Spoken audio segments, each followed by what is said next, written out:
Alors, le souci de ce genre de compagnie, c'est que si vous avez des clients européens, ils pourraient refuser votre facture.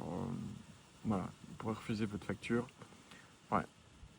Il y a certains clients qui demandent un numéro de TVA, ils veulent la TVA, et donc à ce moment-là, vous devez être dans l'Union européenne pour avoir le numéro de TVA intracommunautaire. Et donc, il y a quand même des pays qui taxent moins que la France et la Belgique, par exemple. Donc, vous pouvez par exemple aller en Estonie. Donc, en Estonie, c'est quand même, c'est tant que vous laissez l'argent dans votre compagnie, vous êtes à 0% de taxe. Donc, à la fin de l'année, il n'y a pas un 15 ou un 30% qui tombe si vous n'avez pas fait attention et que vous avez bien travaillé, que vous avez fait rentrer de l'argent, euh, votre argent. On oublie souvent, mais si vous l'avez gagné, même si c'est dans une société. Euh, du coup, tout ça pour dire que c'est, si vous voulez le sortir, alors c'est 15% flat tax. Boum. 15% sur les dividendes et c'est directement dans votre poche. Puisque après, évidemment, vous êtes taxé là où vous habitez en fonction de votre résidence fiscale.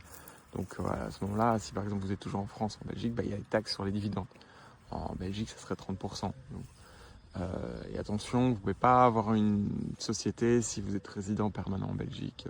Enfin, ça dépend le type de service que vous vendez. Ça dépend le type. Si vous vendez online, vous avez techniquement le droit d'être en Belgique et d'avoir une société en Estonie. Si les clients ne sont pas qu'en Belgique. Voilà, là, ça devient un peu plus complexe. Donc, je peux regarder si ça intéresse certains qui veulent rester en Belgique et voir ce qu'ils peuvent faire. Mais en soi, normalement, il faut avoir une boîte en Belgique. Et puis, il y a des niches fiscales. Alors, à ce moment-là, aller chercher, comme les droits d'auteur ou des choses comme ça. Donc, voilà. Mais en tout cas, c'est ce que ça m'a appris.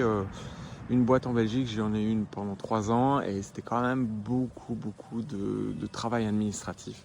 Au-delà des taxes, en fait. C'est ça. Si c'était juste, OK, on paye des taxes. En fait, dans les faits, on n'est pas à 60%. Les mecs qui s'expatrient exagèrent aussi un peu. Dans les faits, en Belgique, on peut payer moins. On peut payer 20-30% en fonction du volume qu'on a et des frais qu'on a.